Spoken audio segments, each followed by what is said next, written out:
SIT ಕಾರ್ಯಾಚರಣೆಯನ್ನು ಏನಾದರೂ ನಿಲ್ಲಿಸೋ ಪ್ರಯತ್ನ ನಿಲ್ಲಿಸೋದು ನಾವು ತೀರ್ಮಾನ ಮಾಡೋದಿಲ್ಲ. ಅವರು SITನವರೇ ತೀರ್ಮಾನ ಮಾಡಬೇಕು. ಅವರಿಗೆ ಏನು ಮ್ಯಾಂಡೇಟ್ ಇತ್ತು ಅದು ಮ್ಯಾಂಡೇಟ್ ಮುಗಿದಿದೆ ಅಂತ ಅಂದರೆ ಅವರು ನಿಲ್ಲಿಸ್ತಾರೆ. ನಾವು ನಿಲ್ಲಿಸಿ ಮುಂದುವರಿಸಿ ಅಂತ ನಾವು ಇಲ್ಲಿಂದ ಡೈರೆಕ್ಷನ್ಸ್ ಕೊಡೋಕ್ಕೆ ಬರೋದಿಲ್ಲ. ಅವರೇ ತೀರ್ಮಾನ ಮಾಡ್ತಾರೆ. ಅನಾಮಿಕ ವಿರುದ್ಧ ಕ್ರಮ ಆಗಲಿ ಅಂತೇಳಿ, ಯಾಕಂದರೆ ಸಾಕ್ಷಿ ಸಿಕ್ಕಿಲ್ಲ.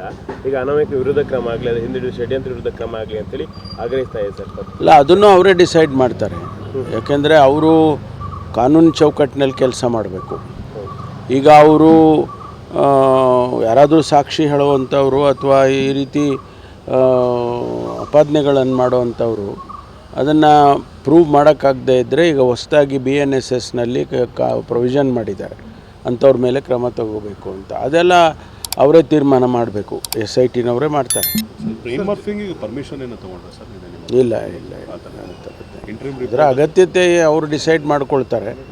ಅದು ಒಂದು ವೇಳೆ ಅಗತ್ಯತೆ ಇದ್ದರೆ ಅವರು ಅದನ್ನು ಅವರೇ ಮಾಡ್ಕೊಳ್ತಾರೆ. ಸರ್, ಈ ಮಧ್ಯಂತರ ವರದಿ ಕೊಡಲಿಕ್ಕೆ ಒತ್ತಾಯ ಮಾಡ್ತಿದ್ರು, ಮಾಡ್ತಾರೆ. ನಾನು ಕೂಡ ಅವರಿಗೆ ತಿಳಿಸಿದ್ದೇನೆ, ಈ ರೀತಿ ಎಲ್ಲ ಒತ್ತಡಗಳು ಬರ್ತಾಯಿದೆ ಅಂಥೇಳಿ. ಅವರು ಒತ್ತಡಗಳಿಗೆ ಮಣಿಯೋಕ್ಕಾಗೋದಿಲ್ಲಲ್ಲ.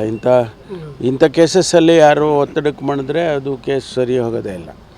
ಅದನ್ನು ಅವರು ಮಾಡಿ ಇಂಟ್ರಿಮು ರಿಪೋರ್ಟ್ ಆಗಲಿ ಅಥವಾ ಅವರೇ ಡಿಸೈಡ್ ಮಾಡ್ತಾರೆ. ಇಂಟ್ರಿಮ್ ರಿಪೋರ್ಟ್ ಕೊಡಬೇಕು ಅಂತ ಅವ್ರಿಗೆ ಅನಿಸಿದರೆ ಕೊಡ್ತಾರೆ. ಸರ್, BJPಯವರು ಸೋನಿಯಾ ಗಾಂಧಿ ಭಾರತದ ಪ್ರಜೆಯಾಗುವುದಕ್ಕಿಂತ ಮುಂಚೆನೇ ವೋಟರ್ ಐಡಿಯನ್ನು ಹೊಂದಿದ್ದಾರೆ ಅಂತೇಳಿ ಒಂದು ಆರೋಪವನ್ನು ಮಾಡಿದ್ದಾರೆ. ಅದನ್ನು ನಮ್ಮ AICCನವರು ವೆರಿಫೈ ಮಾಡ್ತಾರೆ. AICCನವರು ಅದಕ್ಕೆ ಪ್ರತ್ಯುತ್ತರ ಕೊಡ್ತಾರೆ ಸರಿಯಾಗಿ.